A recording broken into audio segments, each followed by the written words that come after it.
بسم اللہ الرحمن الرحیم۔ محترم مکرم بزرگ و عزیزو، نماز کے لیے پاکی ضروری ہے۔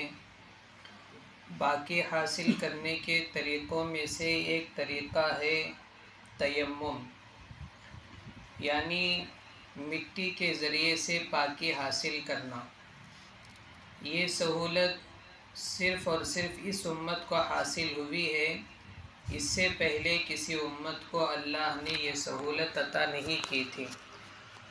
حضرت حذیفہ رضی اللہ تعالیٰ عنہ روایت فرماتے ہیں، رسول اللہ صلی اللہ علیہ وسلم نے ارشاد فرمایا، 3 چیزوں کے ذریعے سے اس امت کو فضیلت عطا کی گئی ہے۔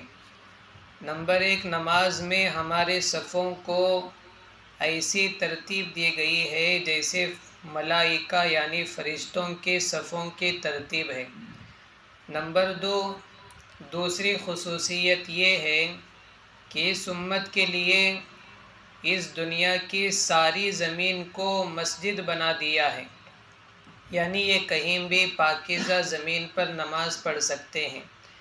تیسری خصوصیت یہ ہے کہ جب کوئی مومن وضو یا غسل کے لیے پانی نہ پائے تو زمین کی اس پاکیزہ مٹی کو اس شخص کے لیے پاک کرنے والا بھی بنا دیا ہے۔ تو یہ اس امت کی خصوصیت ہے۔ یہ حکم نازل کب ہوا؟ 5 ہجری میں نازل ہوا۔ اس کا کچھ واقعہ ہے۔ واقعہ یہ ہے کہ حضرت عائشہ رضی اللہ تعالیٰ عنہ فرماتی ہیں، ایک مرتبہ ہم لوگ سفر میں تھے اللہ کے رسول صلی اللہ علیہ وسلم کے ساتھ۔ جب ہم مقام بیدا میں پہنچے تو میرا ہار گم ہو گیا۔ اس ہار کو تلاش کرنا تھا، سب لوگ اس کام میں لگ گئے۔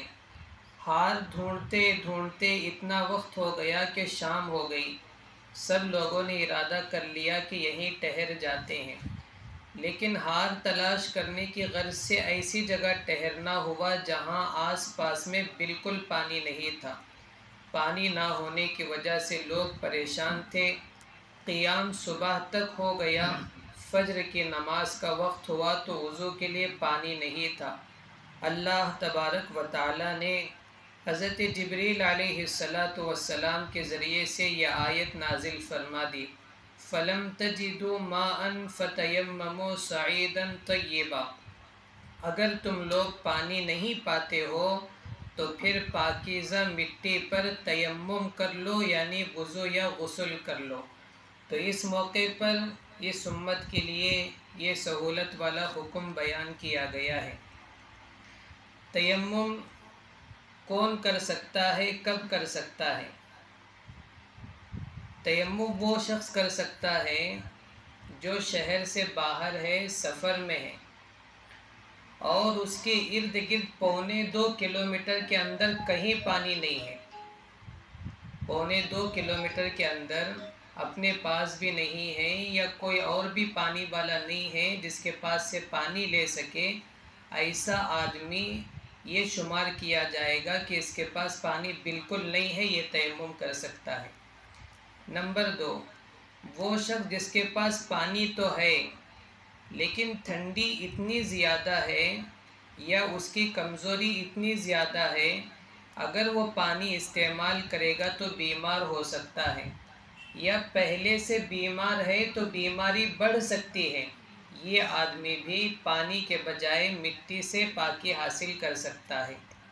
نمبر 3، کسی کا غسل ٹوٹا ہوا ہے، نماز بھی پڑھنا ہے پاکی حاصل کر کے، لیکن ٹھنڈی اتنی زیادہ ہے یا اس کی حالت اتنی خطرناک ہے، اگر وہ پانی استعمال کر کے غسل کرے گا تو ممکن ہے کہ اس کا کوئی عضو بیکار ہو جائے یا پھر وہ مر جائے، تو پھر ایسی حالت میں اس کے لیے سہولت ہے کہ وہ پانی کے بجائے مٹی سے پاکی حاصل کر سکے، کر لے۔